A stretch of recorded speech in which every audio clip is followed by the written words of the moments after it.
हमारे आसपास हम आए दिन देखते हैं कि हार्ट की बीमारी लगातार बढ़ती ही जा रही है।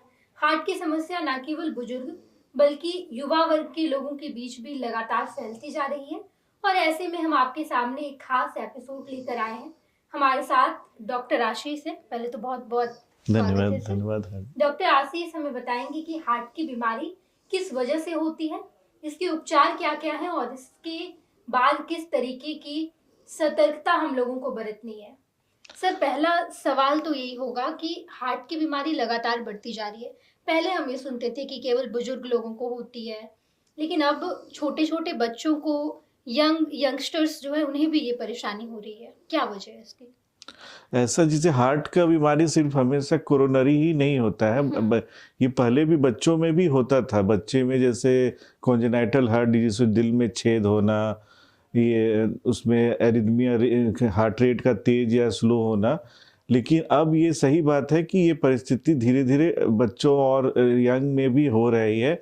जनरली कोरोनरी आर्टरी डिजीज जो कि अब यंग एज में भी काफ़ी हो रहा है, जो कि पहले ओल्ड एज में होता था। इसका कारण ये है कि भारतीय लोग जो है ये आनुवांशिक रूप से भी, जो कि जिसको कहते हैं हेरिडिटरी से भी, माने अधिक उन लोग को 10 साल पहले ही ये जो बीमारी हार्ट रेट को होने की संभावना अधिक होती है। उन लोगों में कोलेस्ट्रॉल की मात्रा जो है वो अधिक हो जाता है। उसको जीवन शैली भी ऐसे ही धीरे धीरे होते जा रही है कि काम कम है, मोटापा अधिक बढ़ते जा रहा है। शुगर, मधुमेह रोग जो है भारत में सबसे अधिक पाया जाता है, ये भी एक कारण है। इसको हम लोग दो भाग में बांट सकते हैं। एक है आनुवांशिक, जो और जिसको कि हम लोग चेंज नहीं कर सकते हैं, जैसे कि एज है, सेक्स है। जैसे पहले जनरली फीमेल में नहीं होता था, फीमेल को ओल्ड एज में होता था, लेकिन अब वो यंग एज मेल में अधिक होता था। उसके बाद है, अब है दूसरा को हम लोग कर सकते हैं कि जो कि चेंज किया जा सकता है, जैसे कि स्मोकिंग है, आपका मोटापा है, शुगर है, कोलेस्ट्रॉल है। ये सब चीज़, ये सब फैक्टर को हम लोग चेंज कर सकते हैं। तो ये सब कारण चूँकि बढ़ते जा रही है, इसलिए हम लोगों के अभी जो पाया गया है कि ये अब यंग एज में भी अधिक होने लगा है। बिल्कुल, अभी लाइफस्टाइल हमारा चेंज हो गया है, लेकिन क्या ऐसा करना चाहिए? एक हेल्दी लाइफस्टाइल क्या होना चाहिए, बैलेंस फूड क्या होना चाहिए, जिससे हार्ट की समस्या कम हो सके? इसके लिए तो सबसे पहला है कि आपका जीवन शैली शिथिल ना हो। काम आपको अच्छे से अच्छा, जितना काम अधिक से अधिक करें, अधिक से अधिक फिजिकल वर्क अधिक करें। कम से कम सप्ताह में आपको कम से कम बोला जाता है कि 60 मिनट्स करना है ब्रिस्क वॉक। कम से कम ब्रिस्क वॉक जरूर करें, एक रेगुलर एक्सरसाइज करें, और अपने जितना काम आप अधिक करिएगा उतना ही आप अधिक उसमें तब आपको फिजिकल वर्क अधिक करना होगा। और धीरे धीरे मोटापा को कम करें, शुगर को कम करने का कोशिश करें, नमक कम खाएं। उसमें भी आपको जो है फ्रूट्स का सही मात्रा में यूज़ करें। आप अच्छे अच्छे मैंने अपने शरीर जीवन शैली में टेंशन को कम लाएं। मैंने देखा गया है कि मानसिक अवसाद से वेदना भी आप लोग को जो है वो ब्लड प्रेशर और हार्ट डिजीज़ को काफ़ी बढ़ा देता है। और जीवन शैली आजकल ऐसी है कि मानसिक रोग की अवस्था बढ़ती जा रही है। इसलिए इस टेंशन को कम करें। योगा, प्राणायाम, इसको भी अपनाना बहुत ही यूज़फुल होगा। बिल्कुल डॉक्टर साहब, लेकिन समस्या ये हो रही है ना कि हार्ट अटैक कब आ जाए लोगों को पता भी नहीं चल रहा है। बहुत सारे ऐसे लोग हैं जिनका हार्ट अभी रिस्क पर है कि हार्ट की बीमारी है उन्हें और पता नहीं चल रहा है। और अगर दर्द हो रहा है हार्ट में तो लोगों को ऐसा लग रहा है कि गैस की समस्या है। तो ये कैसे डिटरमाइन किया जाए? इसमें आप डॉक्टर को ही सलाह लेने दें, क्योंकि देखा गया है कि एक बहुत तरह के हार्ट अटैक की काफ़ी सिम्टम कई तरह के हो सकते हैं। सिंपल एक गैस से भी हो सकता है, और एक सांस लेने में दिक्कत, छाती में जैसे डायबिटीज़ वाले लोग को छाती दर्द जो है वो नहीं कम होता है। सबसे पहला तो ऐसा दर्द जो कि कभी नहीं हुआ हो, काफ़ी मैंने क्रशिंग टाइप का दबाव, ये नहीं कि जो प्रिकिंग टाइप का जैसे सुई वाला दर्द हार्ट अटैक का जनरली नहीं होता है। सांस में अचानक हो मैंने दिक्कत होने लगना, धड़कन अचानक बढ़ जाना, अच्छा नहीं लगना, काफ़ी लगा कि पेट में एकदम ऐसा गैस जैसा, जो कभी ऐसा नहीं हुआ। तो सिम्टम को ऐसा हो तो आप जरूर पहले डॉक्टर से मिले, अपने से इलाज नहीं शुरू करें।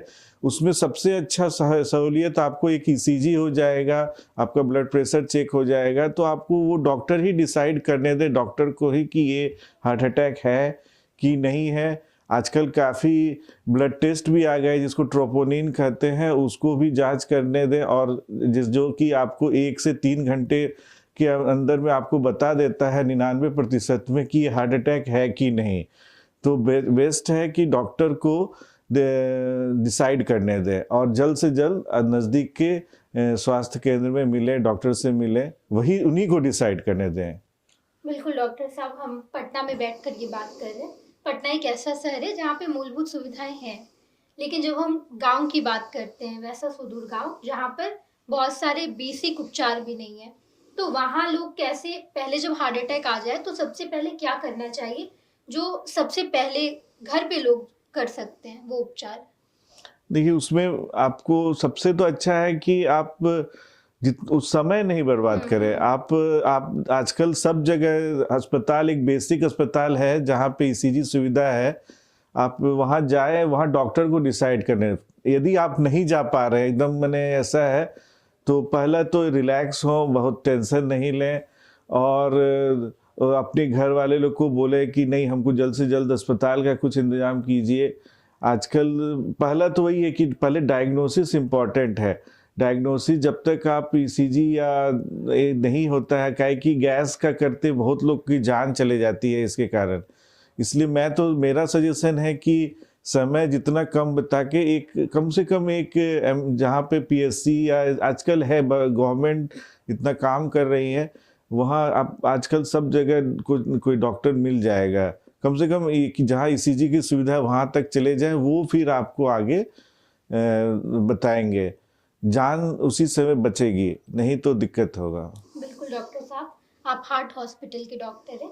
हार्ट हॉस्पिटल क्या क्या उपचार दे रहा है अभी हार्ट की बीमारी के लिए? हार्ट हॉस्पिटल बिहार में बहुत समय से अच्छा हार्ट के सभी तरह की बीमारियों का इलाज करता। पहला तो कोरोनरी, हमारे यहाँ state of heart cath lab है, जिसमें कि सब तरह के हार्ट के एंजियोग्राफी, एंजियोप्लास्टी, छेद यदि बच्चे लोग में छेद में है उसमें डिवाइस क्लोजर, एरिथमिया का क्लिनिक, एरिथमिया का एब्लेशन जिसको आरएफए कहते हैं, रेडियो फ्रिक्वेंसी एब्लेशन, ये सब की सुविधा है। हम लोग स्ट्रक्चरल हार्ट डिजीज़ को भी ठीक करते हैं, पेरिफेरल हार्ट डिजीज़ को। और हमारे यहाँ अच्छी आईसीयू और जनरल वार्ड सब है, जिसमें heart failure clinic, heart failure के मरीज लोग को और पेसमेकर लगाने सब की सुविधा है। हमारे यहाँ उन्नत शल्य चिकित्सा, हार्ट के जो CTVS जिसको कहते हैं, उसकी भी सुविधा है, जिसमें विभिन्न प्रकार के सर्जरी जैसे CABG हो, वाल्व ट्रांसप्लांट, वाल्व का ट्रांसप्लांट हो, ये सब को भी लगाया जाता है। इसलिए हार्ट हॉस्पिटल में आपको हर एक तरह की लेटेस्ट टेक्नोलॉजी आपको उपलब्ध है, जिसका आप लोग जरूर फ़ायदा उठाएं। चलिए, बहुत बहुत धन्यवाद डॉक्टर साहब। डॉक्टर साहब हमारे साथ जुड़े और हमें तमाम जानकारी दी कि लाइफस्टाइल कैसा होना चाहिए, अगर हार्ट अटैक जैसी समस्या है तो क्या उपचार करना चाहिए, और बेसिक लेवल पे हमें क्या करना चाहिए, हमारा लाइफस्टाइल कैसा हो। बने रहिए हमारे साथ, स्वच्छ बिहार झारखंड देखते रहिए। धन्यवाद। पैनोरमा ग्रुप, जो सोचता है वो करता है। ये लो, मुंह मीठा करो, आज मैंने अपना जॉब छोड़ दिया, अब हम पूर्णिया वापस जाएंगे। जॉब छोड़ दिया है? मतलब ये घर कैसे चलेगा, हम करेंगे क्या, और माँ बाबूजी क्या बोलेंगे? इसलिए मैं एक और मिठाई का डब्बा लाया, अपने बिजनेस के लिए लोन अप्रूव हो गया। अरे लोन अप्रूव हो गया वो तो ठीक है, लेकिन पूर्णिया में हम रहेंगे कहाँ? अपना घर भी तो नहीं है वहाँ। इसलिए तो एक और मिठाई का डब्बा अलग से लाया हूँ। हमने पूर्णिया में घर ले लिया है, पूर्णिया के ई होम्स पैनोरमा में। पूर्णिया में पैनोरमा ग्रुप लेकर आए हैं ई होम्स पैनोरमा। बड़ा घर, आलीशान जिंदगी और अत्याधुनिक सुविधाओं के संग। अरे अब क्यों मुंह मीठा करवा रही हो? क्योंकि हम घर वापसी जो कर रहे हैं। घर वापसी की खुशी पूर्णिया में ई होम्स पैनोरामा के संग। ई Homes Panorama, luxurious lifestyle redefined.